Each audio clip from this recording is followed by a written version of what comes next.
Hajime no Ippo, o espíritu de lucha acá en Latinoamérica, es de esos Spokon muy bien realizados que te motivan a practicar o querer aprender dicho deporte mostrado.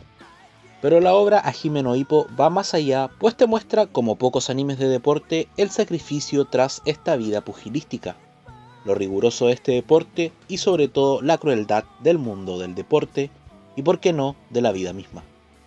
Pero también te enseña el otro lado de la moneda, la recompensa del sacrificio, la felicidad de una vida plena y hermosos valores. Pero a pesar de que en su mayoría las peleas de Hajime no Ippo son preciosas y emocionantes, pocas te marcarán tanto como de la que hablaremos el día de hoy. Kamogawa vs Anderson. El espíritu japonés versus la arrogancia americana. El mini arco que comentaré hoy se desarrolla entre el capítulo 22 y 25 de Hajime no Ippo Rising, tercera temporada, y también la última que fue realizada de esta obra. Todo comienza después de que Takamura ganara el cinturón de peso mediano del CMB frente a Ige, su segundo cinturón mundial, donde vemos al jefe Kamogawa y a su amigo Nekota, y este último le comenta si iría a visitar a Yuki, una hermosa mujer la cual podemos apreciar en una fotografía, respondiendo este que la fue a ver cuando Takamura ganó su primer cinturón, pero que la próxima vez sería cuando un pupilo suyo ganara un cinturón mundial, pero que este haya sido formado enteramente por él, ya que Takamura era un pugil prodigio y comenta que este hubiera logrado ser campeón mundial sin la necesidad de él. Pero aún así Nekota le dice que ver a Takamura con los cinturones mundiales era como verlo a él, y que haberla ganado ante estadounidenses le recordaba cuando el jefe Kamogawa también los enfrentaba en el ring. Es así como Kamogawa comienza a contar parte de su pasado a sus pupilos Ippo y Aoki, llevándonos a un Japón post Segunda Guerra Mundial, ocupado por supuesto por Norteamérica, dado que después de terminada la Segunda Guerra Mundial, como sabemos por las bombas atómicas lanzadas en Nagasaki e Hiroshima, Estados Unidos ocupó Japón durante 6 años y 8 meses. Es acá donde se instaura la historia de Nekota y Kamogawa, en un Japón empobrecido por la guerra y con un espíritu algo resquebrajado, pero con ganas de salir adelante y poner en pie de nuevo su nación. Pronto conocemos a Dankichi, un antiguo colega de Nekota y Kamogawa. Estos en su juventud se ganaban la vida con las peleas profesionales, donde la palabra boxeo aún ni siquiera se conocía en Japón, pues no existían categorías ni tampoco asaltos y las peleas acababan hasta que uno de los dos contendientes cayera. Es también aquí donde vemos la relación entre Nekota y Kamogawa, la cual era una amistad pero con mucha rivalidad entre ambos, y comentan que el público japonés se ha animado poco a poco y ha recuperado su espíritu viendo las peleas, las cuales alimentan las esperanzas y fuerzas de una nación que había sido devastada, pero no pasa mucho para que conocieran a Ralph Anderson, un sargento norteamericano quien practicaba el boxeo de manera profesional, pero que por la guerra se ve forzado a dejar su pasión, pero que ahora en la ocupación norteamericana pasaba su tiempo peleando con los japoneses. Este ya había destrozado a Dankichi, y poco después lanzan dulces y golosinas al suelo para los japoneses, quienes obviamente ante el hambre lo recogen sin dudar, pero esto enfurece a Kamogawa, pero sobre todo a Nekota. Es ahí cuando conocen a Yuki, pues a diferencia del resto de espectadores, esta no se inclina a buscar ningún caramelo, cosa que sorprende a Nekota y a Kamogawa. Al preguntarle por qué no recogía del suelo estos objetos, ella responde que si lo hacía, perdería algo más valioso, su orgullo como japonesa. Ya regresando a sus hogares y comentando sobre la pelea del norteamericano, quien a diferencia de ellos que peleaban de manera profesional, el americano hacía boxeo, es decir, había vuelto de las peleas una ciencia, y que estaban a 10 años de diferencia con Estados Unidos en cuanto a las peleas. Incluso sus peleas eran categorizadas en pesos, y justo en ese momento Yuki se le ve perseguida por este sargento y sus soldados. Nekota y Kamogawa se topan con ello, y Anderson les comenta que luego de la guerra este se aburría y la única forma de divertirse en Japón era golpeando a los japoneses o acostándose con las japonesas. Estas crudas palabras provocan la ira de Nekota y corre a golpearlo, pero el sargento con solo 3 golpes lo bota al suelo, y Kamogawa, al correr a asistirlo, es derribado por un solo cross counter. Luego de una golpiza por parte del sargento ante estos dos, este los deja en paz y Kamogawa comenta que en realidad la diferencia entre estos era de 100 años. Pero a pesar de todo logran salvar a Yuki, quien se va a vivir junto a Kamogawa, y Nekota, al estar celoso, se muda con ellos, viviendo una vida tranquila y armoniosa.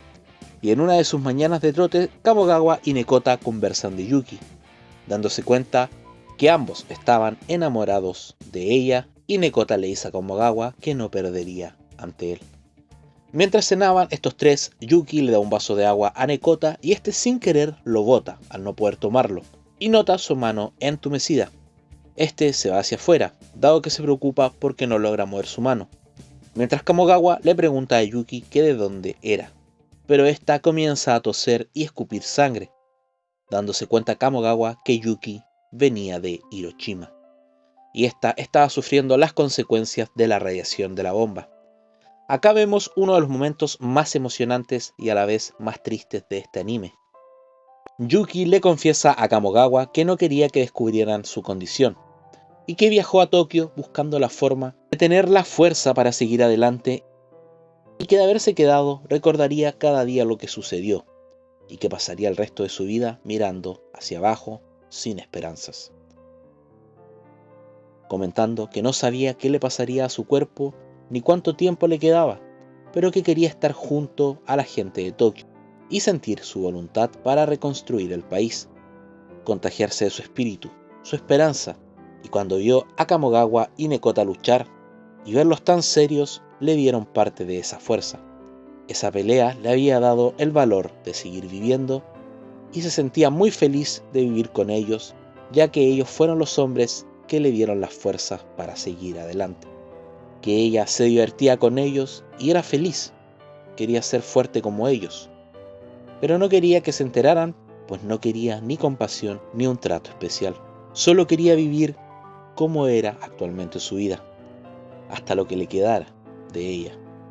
Kamogawa se acerca y le dice que nada cambiaría, ya que él no diría nada, y que podía quedarse junto a ellos el tiempo que quisiera. Yuki sonríe aliviada, pero pronto rompe en llanto y Kamogawa pone una cara de frustración. Yuki al fin podía liberar parte de todo ese dolor de no saber cuánto te falta para que tu vida acabe, pero saber que no te queda mucho tiempo, una situación muy dolorosa y asfixiante para cualquier ser humano. Y Kamogawa, por supuesto, sentía la frustración de ver a la mujer por la cual sentía un interés sin esperanza, con poco tiempo de vida y el no poder absolutamente nada ante ese suceso tan terrible. Una escena muy dura. Al día siguiente, Kamogawa, mientras entrena, reflexiona sobre la situación de Yuki. Al llegar a la casa se encuentra con Yuki y esta le pregunta dónde está Nekota, pero este no aparece hasta la noche con un vestido de regalo para Yuki y dinero para el hogar. Además le comenta a Kamogawa y a Yuki que había comprado una bicitaxi y así estaba consiguiendo dinero, pero su cara se veía llena de heridas, y este le comenta que se caía seguido de la bici. También le regala un nuevo vestido a Yuki exactamente igual al anterior. Esta le comenta que le debe gustar mucho este diseño, pues le había regalado el mismo, pero este se pregunta cuándo. En ese momento se da cuenta que no recuerda haber regalado el primer vestido a Yuki, que generalmente sus manos perdían la sensibilidad y que tenía una alteración de su equilibrio y dolores de cabeza frecuentes, y que todo esto había comenzado desde su última pelea con Kamogawa, aunque para él el motivo no importaba, pero que algo estaba acabando con sus nervios, preguntándose qué le estaba pasando a su cuerpo y qué iba a ser de él. Momento de la sección de salud para explicar esta enfermedad. La demencia pugilística, llamada actualmente encefalopatía traumática crónica, es una degeneración progresiva de las neuronas causadas por varios traumatismos cráneoencefálicos, provocado a lo largo de la vida deportiva de los atletas de deportes de contacto como son el boxeo, el wrestling, el fútbol americano, entre otros. En principio, las personas con encefalopatía traumática crónica presentan los siguientes síntomas: cambio en el estado de ánimo, pueden ser que se sientan deprimidos, irritables y o sin esperanzas, lo que muchas veces lleva a pensamientos suicidas. Cambios en el comportamiento, actúan de manera impulsiva o agresiva o pierden los estribos con facilidad. cambios en su función mental, donde se vuelven olvidadizos, tienen problemas para planificar y organizar o se vuelven confusos. Problemas relacionados con los músculos, ya que se mueven lentamente, se convierten en descoordinados o tienen problemas para producir físicamente el habla. Algunos de los síntomas que ya estaba mostrando Nekota. Es posible que las personas afectadas no presenten síntomas hasta etapas más tardías de la vida, a partir de los 60 años de edad. O puede ocurrir que el estado de ánimo y el comportamiento puedan cambiar durante la edad adulta temprana, por ahí de los 30 años, edad cercana a la que estaba llegando Nekota. Su tratamiento se basa en el control de los síntomas que van apareciendo a través de los fármacos y la terapia, pero esta enfermedad lamentablemente no tiene una cura. En una pelea amistosa entre Nekota y Kamogawa, este último no pudo conectar ningún golpe, siendo todos evadidos hábilmente por Nekota, creyendo que sus síntomas habían sido algo temporal. Después de eso invita a Yuki a conocer la ciudad y es en ese paseo que ve al sargento norteamericano derribar a otro de sus compatriotas, diciendo Yuki que no quería ver este espectáculo porque no habían esperanzas en ese tipo. Es ahí que Nekota le dice que peleará ante el norteamericano para que se llene de fuerzas, pero que no se lo diga a Kamogawa. Mientras tanto, Daikinchi va a tratar de convencer a Kamogawa que pelee con el norteamericano, pero este le dice que no había valor en pelear con él, ya que no estaban en la misma categoría de peso. Daikinchi le dice que solo 2 peleadores japoneses podrían enfrentarlo en ese momento, él y Nekota, pero este le comenta que él ya les había dado una paliza, y que el único que podría vencer a esta máquina de pelea, capaz de golpear los puntos vitales de manera tan exacta, era Nekota, con su habilidad nata y salvaje, y también comenta que él era quien tenía más talento de los 3, y que a pesar que le molestaba, no le dijera, ya que eso haría que Nekota se anime a enfrentarlo, y él no quería perderlo, ya que quería conservarlo como su rival, y que le gustaba la vida que llevaban los 3, diciendo Daikinchi que aceptara que le gustaba Yuki. Luego de eso vemos a Nekota caer de la bici mientras llevaba un pasajero. Este sentía un dolor de cabeza extremo, regresando a casa y pensando que cada vez los síntomas son más frecuentes y más graves. Este llega y le pregunta a Yuki si Kamogawa había regresado, pero esta le dice que no. Al sentarse a comer, vuelve a preguntar si Kamogawa aún no llegaba, notando Yuki que Nekota no se encontraba normal. Kamogawa regresa y pasan una buena noche, pensando Kamogawa que esta era una buena vida. Al día siguiente, Yuki se encuentra triste, viendo cómo los girasoles estaban marchitando. Kamogawa nota esto y le dice que es normal, ya que pronto acabaría el verano. Yuki se pregunta si estaría el próximo año para verlas crecer de nuevo, pero Kamogawa le dice que no diga algo tan desgarrador, pues eso no le gustaría escuchar a Nekota, diciéndole que Nekota tenía sentimientos hacia ella, pero Yuki le dice que si él se había dado cuenta de sus sentimientos hacia él. Este queda impactado, comenzando a llover, por lo que Kamogawa le dice que entre o se pondría mal. Este sale a correr pensando en que no podría traicionar a su amigo, que sentía su corazón agitado, pero que debía reprimir sus sentimientos, pues Nekota era su mejor amigo. Este, señores, es un ejemplo de hombre y de lealtad, cabros. Vivan los hombres como Kamogawa, que se pudran los chapulines. Posterior a eso, Nekota llega donde Yuki y le dice que había pactado la pelea contra Anderson, en secreto, que sería al día siguiente, y también le comenta que sería su última pelea y después de ello se retiraría para irse a las montañas. Este le pregunta si se iría con él, pues allá el aire era limpio y era puro, lo cual le ayudaría a sanar, entendiendo Yuki que Nekota también sabía de su enfermedad. Este le comenta que esperará su respuesta hasta después de la pelea. Llegando el día de la pelea, Nekota comienza a sentir los efectos de su padecimiento, sintiendo miedo y terror, pero no a que lo golpeen, sino a perder antes de conseguir algo, pidiendo a su cuerpo que lo deje pelear al máximo una última vez, para alegrar a Yuki.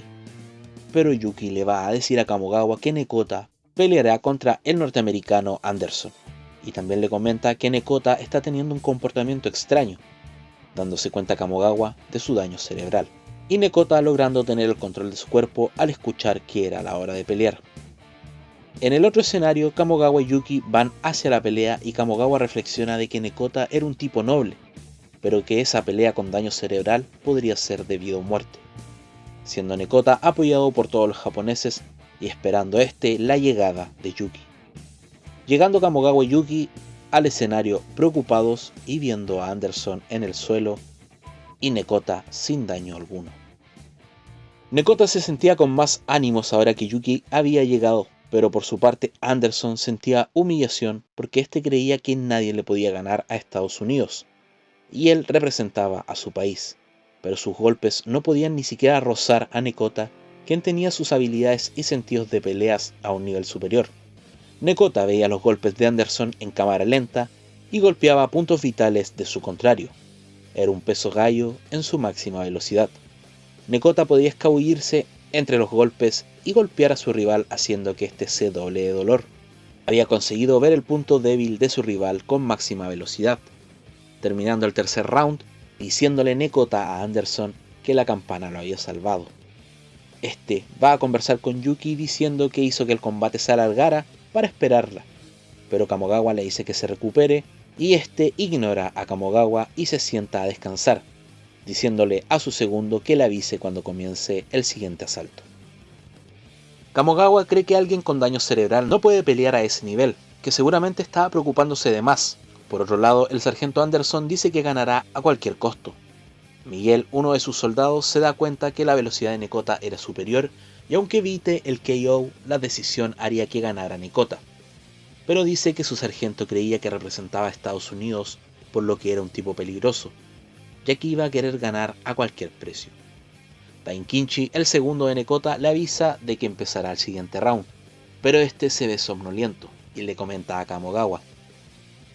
Así, se da cuenta que la narcolepsia era un síntoma del daño cerebral. Nekota, al sentir la campana, vuelve a la pelea y comienza a esquivar rápido a su rival, y piensa ganar rápido el combate al darse cuenta que le quedaba poco tiempo.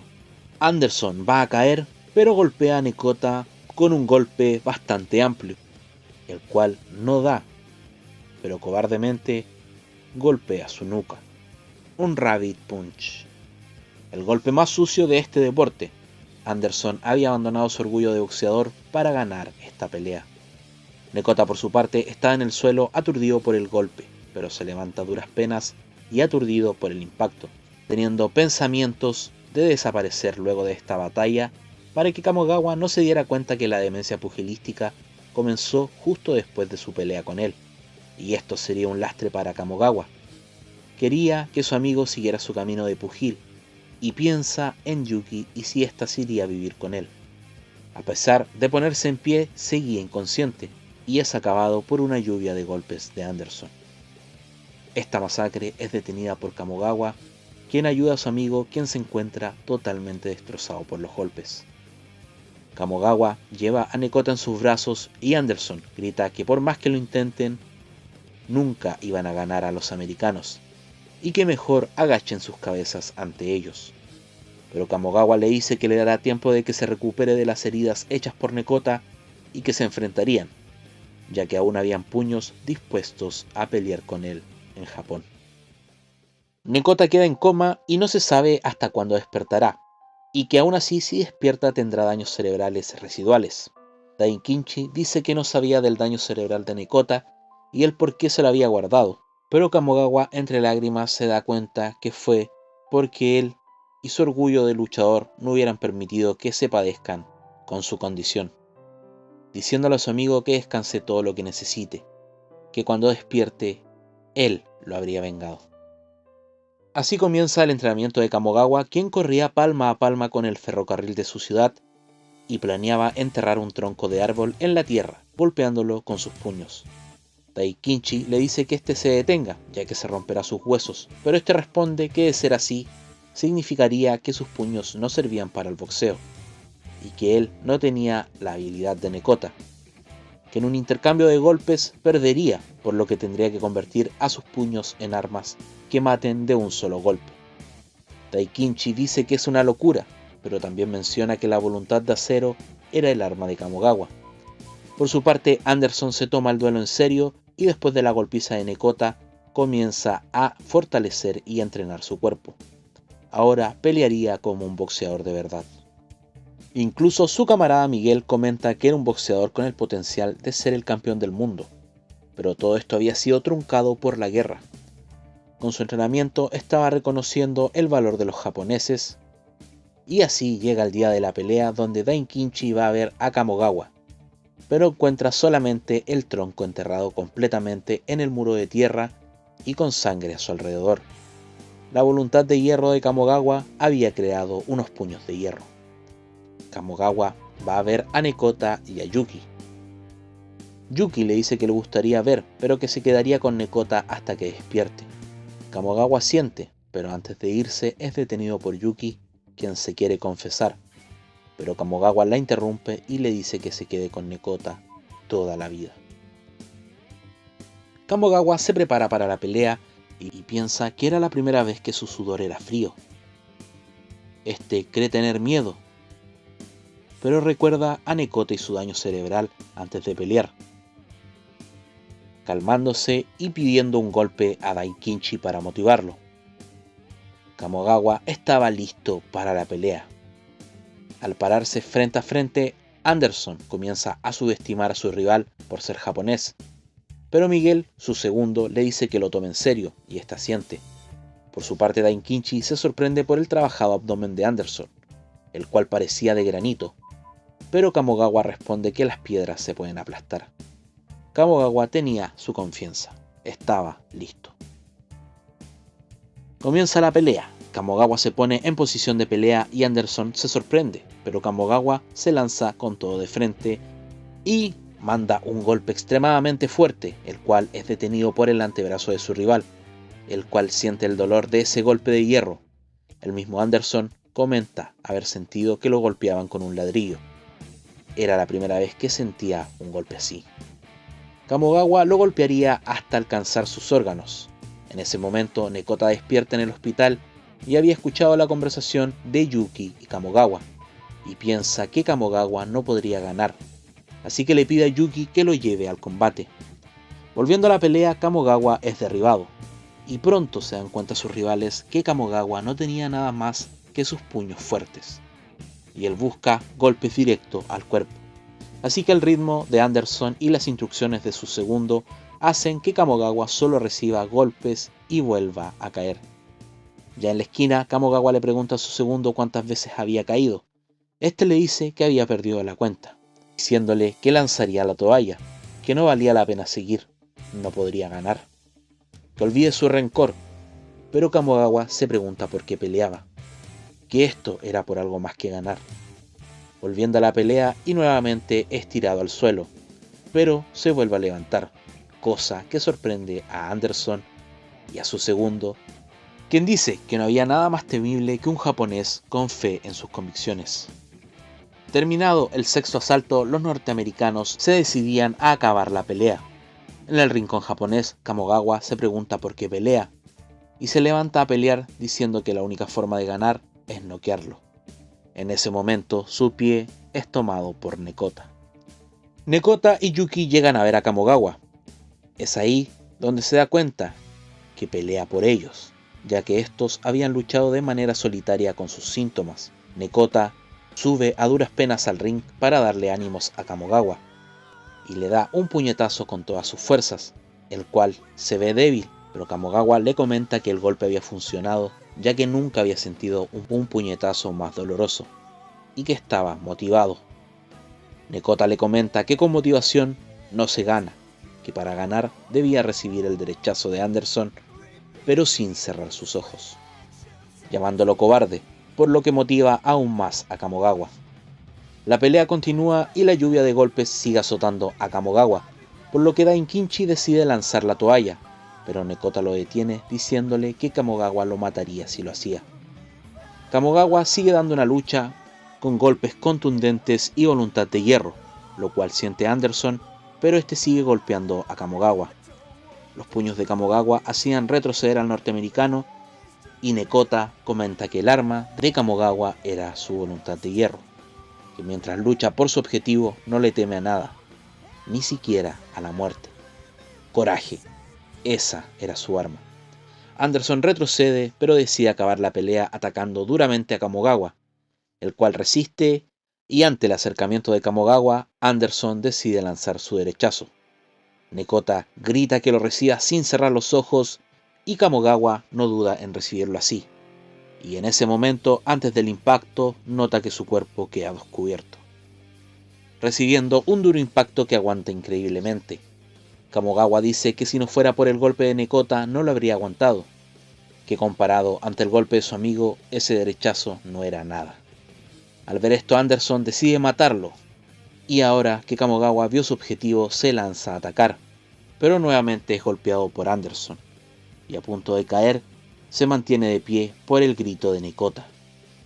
Kamogawa duda, pero Yuki le grita que Nekota también luchó en venir a apoyarlo, que él también lo haga. Eso renueva las energías a Kamogawa.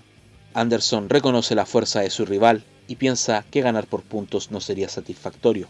Estaba decidido a vencer a Kamogawa, como boxeador y por su país. Anderson se acerca a Kamogawa, ambos atacan. Un golpe da en el rostro de Kamogawa. Anderson va con su derechazo, pero Kamogawa ataca. Ambos van a golpear, pero primero conecta a Anderson, aunque su puño se resbala con la sangre de su rival. Kamogawa ve su objetivo y golpea de lleno en el costado de Anderson, fracturando sus costillas y dejando su puño izquierdo destrozado, pero aún tenía su derecha. Su rival estaba doblado de dolor, pero cubre su rostro dejando su lado izquierdo descubierto, rematando Kamogawa y fracturando sus costillas del otro lado. Cayendo ante tal impacto el estadounidense, los dos puños de Kamogawa ya estaban destruidos, pero su rival estaba conmocionado, dado que sus huesos fracturados habían perforado sus órganos. Kamogawa había ganado. Miguel reconoce la victoria japonesa, todos celebran, y Miguel nota que la sangre de los puños de Kamogawa no eran por la pelea, sino por el entrenamiento. Antes de despedirse, Miguel piensa que era estúpido arriesgar sus puños por una pelea, pero a pesar de lo retrasado que está el boxeo japonés, en el futuro los rivales más temibles serían de este país, y las semillas de Kamogawa serían la verdadera amenaza del futuro, sus herederos. Despidiéndose y cayendo de agotamiento Kamogawa, diciendo que no estaba satisfecho porque esta pelea no la había ganado solo, sino con sus amigos. Ya en el final del flashback, Nekota y Kamogawa se despiden ya que Nekota decide regresar a las montañas, quien se va con Yuki. Antes de irse, Nekota le pregunta a Yuki si de verdad se quería ir con él. Yuki se baja del tren y esta quería compartir sus sentimientos con Kamogawa, pero la detiene y le dice que entrenará mucho más y aprenderá más y más del boxeo, que no lo dejará jamás porque quería dedicar su vida al boxeo. Entendiendo Yuki el rechazo de pero siendo feliz por ello, diciéndole que se irá con Nekota a pasar el resto de sus días. Antes de irse, Kamogawa le dice a Yuki que quizás él ya no puede boxear, pero que le pasará todo su conocimiento a su pupilo, y una vez logre conquistar el mundo, se lo irá a contar. Yuki, con algo de frustración, entiende y le dice a Kamogawa que se cuide, quedando Kamogawa solo y Yuki regresando con Nekota. Kamogawa, asumido por las angustias del recuerdo, es sacado de ahí por las palabras de Nekota, quien le dice que se enfrentarán de nuevo cuando ya estén recuperados, regresando al presente donde sus pupilos lloran por la historia. Reconoce que Takamura hubiera conquistado el mundo sin él, por lo que no veía como que él hubiera formado sus puños. Ippo y Aoki no entienden, pero Nekota le dice que Takamura nació con sus puños propios, es decir, Kamogawa no le transmitió sus puños. Ippo da una oración a Yuki y Nekota le comenta a Yuki que estas manos que le rezaban eran los puños que Kamogawa prometió crear. Ippo Makanaochi, la semilla que plantó Kamogawa y que germinará en su momento. El hombre que heredó los puños de Kamogawa. Aoki también le reza, pero Nekota dice que no vale la pena recordarlo. Kamogawa dice que cuando cumpla la siguiente parte de su promesa, la irá a ver de nuevo, terminando con la imagen de Yuki. Y así termina la temporada 3 de Hime no Ippo y la última temporada de anime realizada de esta obra. El Spokon muchas veces se centra en el deporte en sí y la competencia, Pero acá en Hajime no Ippo hace algo diferente. Muestra el origen del entrenador, una cosa maravillosa, pero también coloca todo esto en una época de la vida misma, el post Segunda Guerra Mundial, y lo que vivió uno de los países que perdió esta guerra, la ruina que deja la guerra y la lucha de sus habitantes por ponerse de pie, y sobre todo la inclusión de Yuki, quien fue afectada por la bomba nuclear lanzada. Un tema sensible, doloroso, que muchas veces no nos hemos planteado las terribles consecuencias que tuvieron que afrontar los habitantes de Hiroshima y Nagasaki. Otro punto bastante interesante de este arco de la obra es que nos muestran una de las enfermedades más graves y crónicas que pueden desarrollar los boxeadores, pues el deporte tiene muchos sacrificios y barreras que superar. El deporte muchas veces es crudo, cruel. No está hecho para cualquiera el deporte practicado de manera profesional. E incluso después de tu vida deportiva puede traer consecuencias. En este caso, una de las consecuencias más graves, el daño cerebral, reflejando de manera clara su peor lado, los terribles síntomas de esta afección. Por otro lado, también podemos ver la hermosa hermandad y lealtad que puedes formar de esa gente que te rodea en la adversidad, quienes te acompañan y apoyan a lograr las metas más duras y que muchas veces puedes convertirte en la esperanza y fuerzas de otras personas. Para mí, una de las mejores peleas del anime, no en sí por su pelea, que fue épica, pero más allá que todo lo que está detrás de esta pelea, el contexto histórico, emocional y significativo. Lo convierten en una de las peleas y momentos del anime que más ha marcado mi vida. Espero les haya gustado el video, equipo, no olviden dejar su buen like y suscribirse, ya que así me ayudan muchísimo. Un abrazo para cada uno de ustedes, no olviden comentar qué otra pelea del anime les gustaría ver en el canal. Nos vemos en un próximo video, mi equipo, besitos, chau.